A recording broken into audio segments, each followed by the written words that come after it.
today. I want to turn on one more light.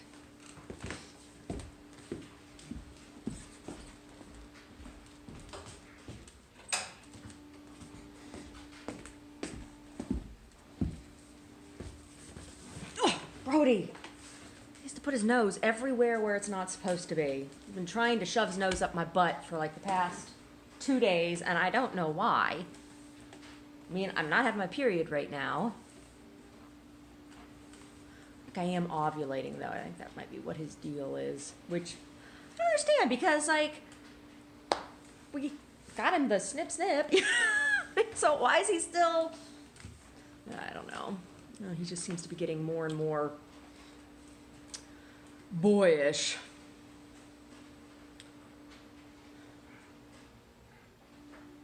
We talk about government institutions and volunteering and religious organizations and things that have happened. And I've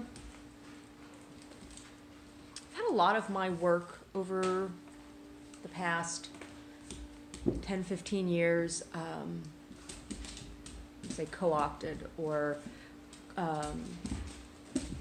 copied, or groups have pretended to give me support only to then take my concepts and ideas and give them to somebody else to develop and make money from, and then tell me that, Christian groups like Curcio are like, oh, Larissa, just do it to serve God, as if making a living from my work is somehow negates my service to a higher good. And, this is a very, very California thing. Now he's going to throw around his bone. Oh my goodness. But I know some people down in the LA area, and many of the people that I've worked with on different projects, where I've been, whether in the North Bay or East Bay or South Bay, have had ties to companies like Industrial Light Magic and Disney and Pixar and what else? Other groups. Different music labels and things. And so it's been really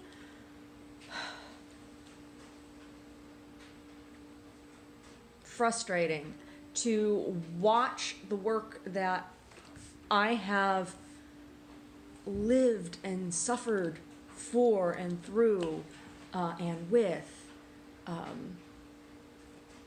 just be copied or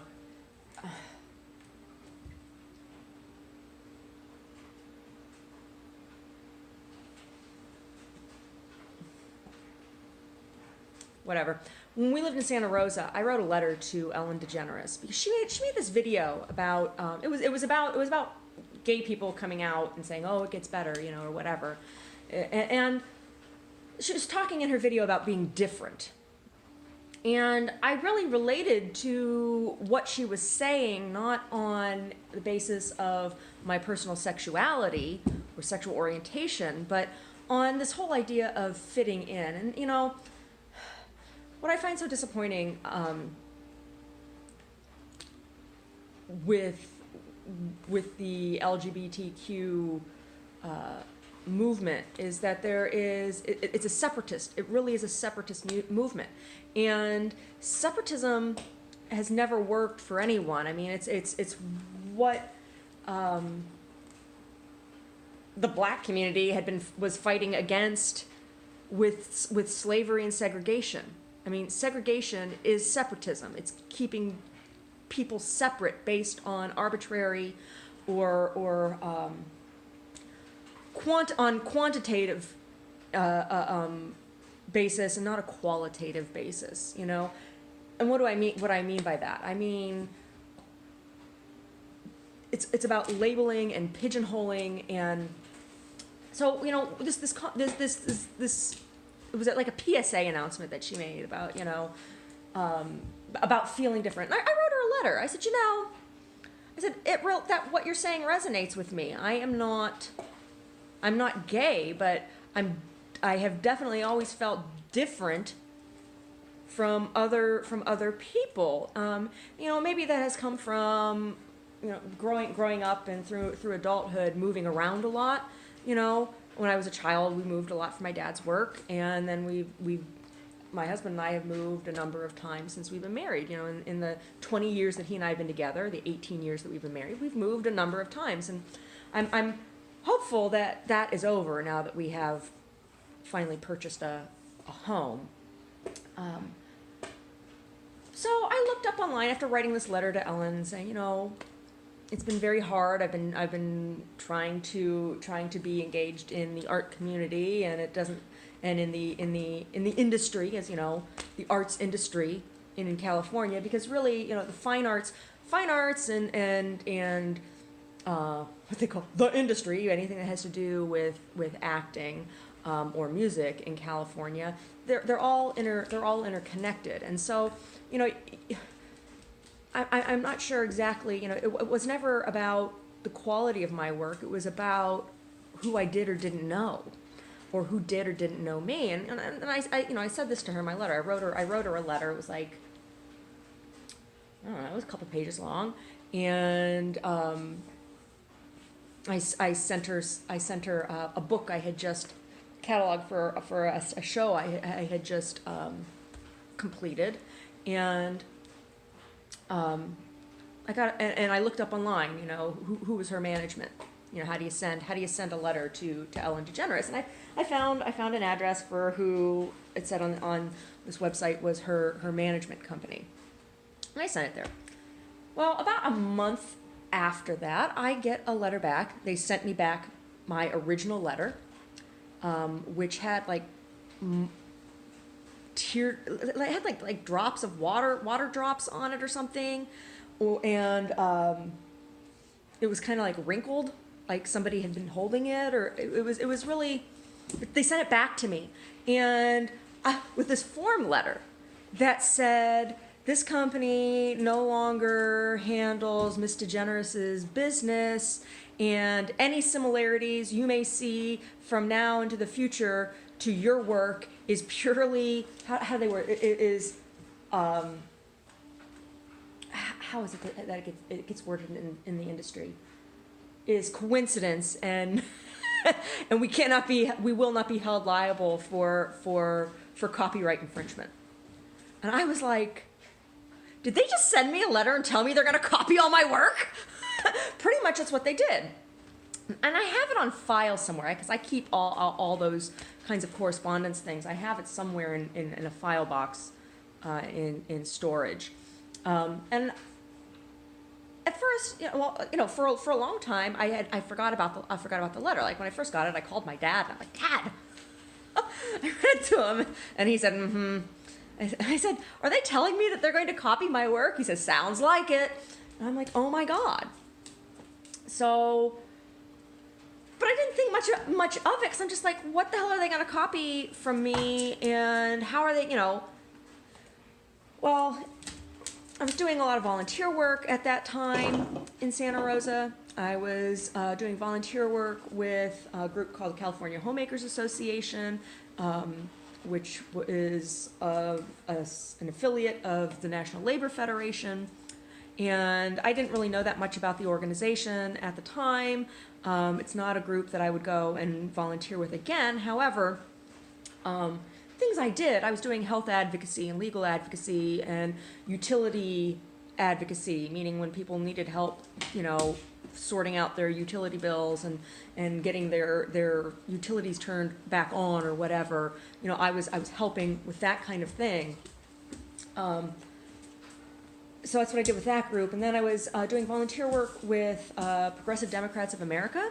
The group up there was doing a lot of demonstrations for single-payer health care, and which is something that I have always been an advocate for, not because I want to use it, but because I've had medical industry test things on me, and I am tired of people saying somehow feeling somehow, expressing that I somehow have a privilege when the things that have been tested on me have made me really sick, and it's been without my consent. So it's like, how am I privileged to be some medical slave? How is that a privilege? So if you want that, I'll pay for that, because then it means that I don't have to be the only one. I don't have to use the same medical services. I can make choices on my own, and it means everybody can make choices on their own. So for those reasons, I've been an advocate of a single payer system, because calling the current system the Affordable Care Act is really, if you understand it, if you understand how the Affordable Care Act is structured, calling it the Affordable Care Act is a joke, and not a good joke. It's a bad joke. But anyway, so I was doing stuff with that group too, and then I was also volunteering with a group called the Industrial Areas Foundation through a religious group that I was attending at the time. And the Industrial Areas Foundation is funded largely by Catholic Charities, and it's a national organization that goes into what are considered industrial areas, or which industrial areas can be found in both rural and urban centers. And they organize largely interfaith groups to forward specific agenda items. And those things are decided upon by a centralized cadre, and that cadre is paid. And like I said, most of the money comes out of Catholic Charities. It's split. The organization is split into two groups, east and west of the Mississippi. And at that time, the man who was the overall director for the west of the Mississippi group was a man named Ernesto Cortez, and he made no bones about the fact that he was affiliated with the Roman Catholic Church. So it's really interesting. This is also the group that that Barack Obama did his grassroots, when they say he did grassroots organizing. That this is the organization that he worked with, and they do leadership trainings, what they call leadership trainings, where they teach their specific brand of organizing, which is based on Saul Alinsky's methodology, which is really interesting because the Saul Alinsky methodology is also referenced in improv theater and in improvisational theory. So it was. I would definitely call it an indoctrination. What the method basically is doing something called a house meeting, which I'm not saying that all of this is bad. I don't believe that all of this is bad. I just believe that it can be very easily manipulated and controlled, and that it is, in fact, being manipulated and controlled. And this is not a partisan issue. Both sides, and when I say both sides, I'm talking about Democrats and Republicans, use this methodology. And so it's not. It is not in and of itself corrupt. The corruption comes from people who become power hungry and want to manipulate outcome. So Saul Alinsky was an organizer in Chicago. So you organize these house meetings, and whatever the group is that is trying to organize people, they identify ahead of time through board meetings or whatever, specific topics that they think may be of interest, right? And so when you hold these house meetings, then you introduce these ideas, right? The organizer introduces the idea. Sometimes maybe there might be a video or something shown, or an article passed out to read, either beforehand or if it's short at the very beginning. And then people are encouraged to offer a story from their own lives that somehow illustrates or relates to these topics, right?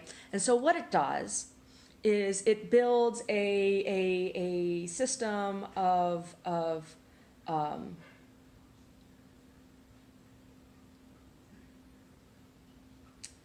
reliance or camaraderie, which is not necessarily authentic because it is orchestrated. So it's not like it's a group of people who come together because they have these things in common. It's a group of people who are brought together and then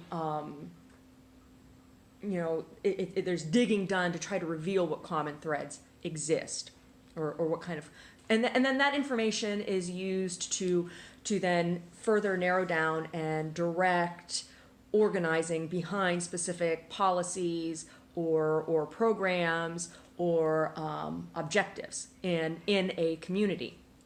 And like I said, this process in and of itself is not bad. Where the problem happens is when you have people who have who are not interested in cooperation but in coercion. And so, there may be a group of people within the larger group who have another issue or cause that is dear to them, that becomes and important to their survival, right? That becomes not only neglected but ostracized. It's like, we're not going to allow you to work on that. We want all of your energy to go towards this because this is what the greater organization wants to push. And from there they identify people to run for office, to be appointed to board positions in different places, and all while playing on people's ego by saying, we're training you to be a leader, when that's not exactly what's happening. It's like, yeah, you're having access to a curated set of information, whether it's articles or books or textbooks or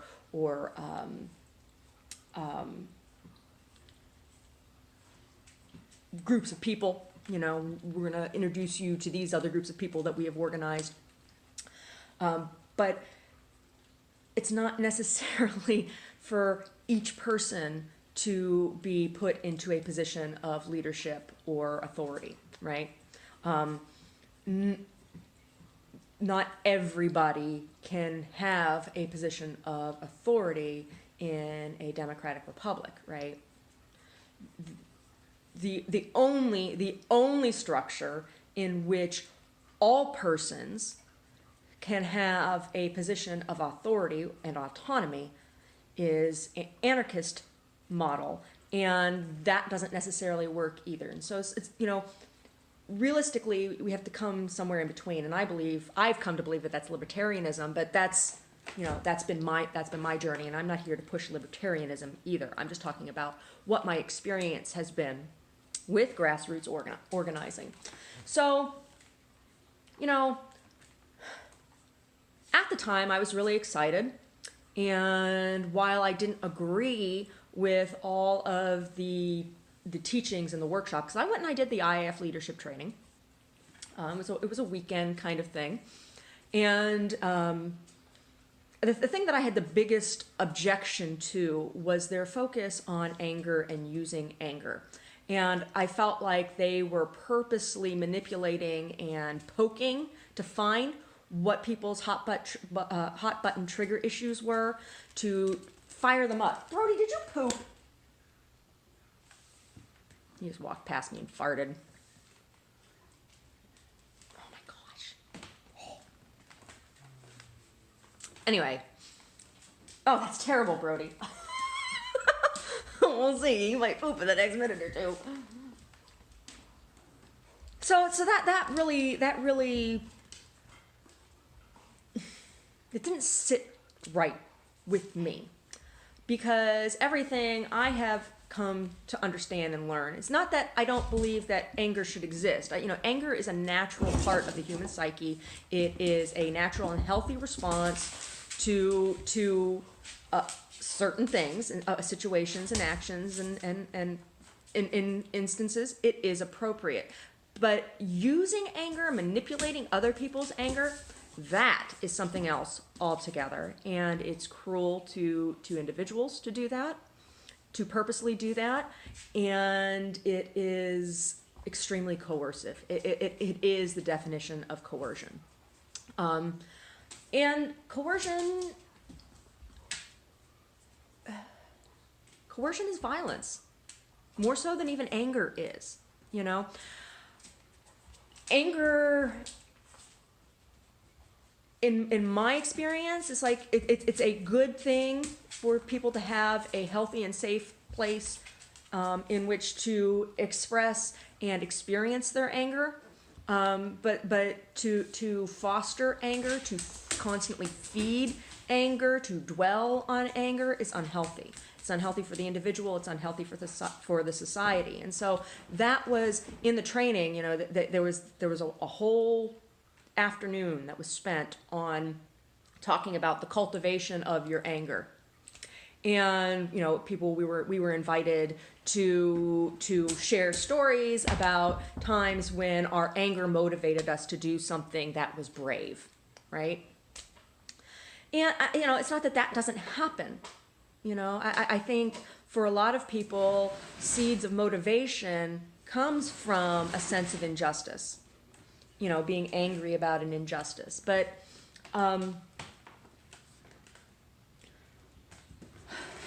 I don't think it's always about anger. And there's a difference between unfettered anger and righteous anger, and there's a different way that the human psyche processes those two things. So you know, manufactured injury to stimulate anger in the individual. That's propaganda. That's the goal of propaganda. And I had read this book called Propaganda. It was originally written by, what was his name? I can't remember his name right now. It's just a little book, but it was basically the government's guide to propaganda and propaganda wars, and how media can be used to specifically can be used to distribute propaganda. And you know, I'm an artist. I'm in the business of making art. I'm not in the business of making propaganda. There again, propaganda's aim is coercion. And as a libertarian, I find coercion abhorrent. Coercion is also a methodology that's used to manufacture consensus, and consensus is a hot button word in both socialist and communist ideology. This idea that consensus exists. Now, I believe that consensus is an ideal, and as such is something that is unattainable. Consensus for me, is in line with the idea of utopia, and cannot exist naturally, you know, without coercion. I believe that when you have a group of people, that while it is not impossible, it is highly improbable for consensus to exist, right? You might have, it's hard to even have consensus within the self. We all have conflicting emotions and views on things, you know. That's and when those conflicting ideas or views become problematic or irreconcilable, that creates what is called cognitive dissonance, right? Which is also a tool of propaganda to poke at and create cognitive dissonance. That is also, that's like the other part that is a method of coercion, right? To create such dis-ease through cognitive dissonance that a person or group of persons become moldable and easily manipulated. So these are all these kinds of tools, and the way to do that is identified through this process in organizing of sharing stories. Now, am I saying that people shouldn't share their stories? No, not at all. I think there is great value in finding common ground with your fellow human being, right? I think ultimately there's a lot of good that can come from that. I'm just talking about awareness and how that happens and who is directing it, right? It all comes down to who is directing it and what is their agenda. So this idea of consensus, there has to be consensus. I don't believe that. I think it is cruel to push the idea of consensus on people, because what that does is it discredits or poo-poos or belittles compromise. And I believe that when people compromise, that those compromises, those points of compromise, need to be acknowledged for there to be an ease in discord. Because unless an idea is presented among a group of people, no matter how big that group of people is, unless an idea is presented and either totally agreed upon or totally disagreed upon immediately, there is no consensus. If there has to be some form of coercion or debate or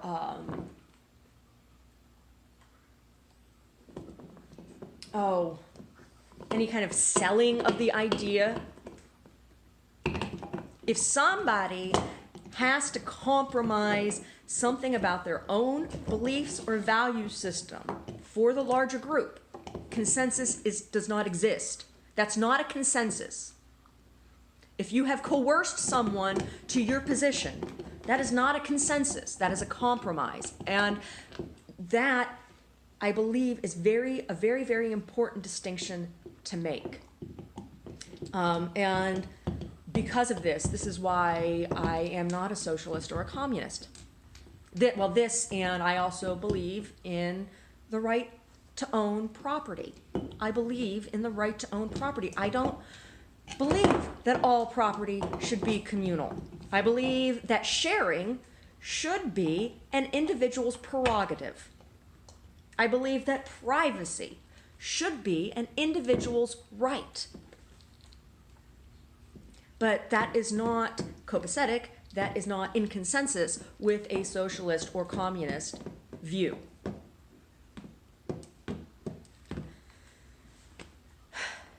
When you push this idea of consensus, that we're going to debate until we reach a consensus.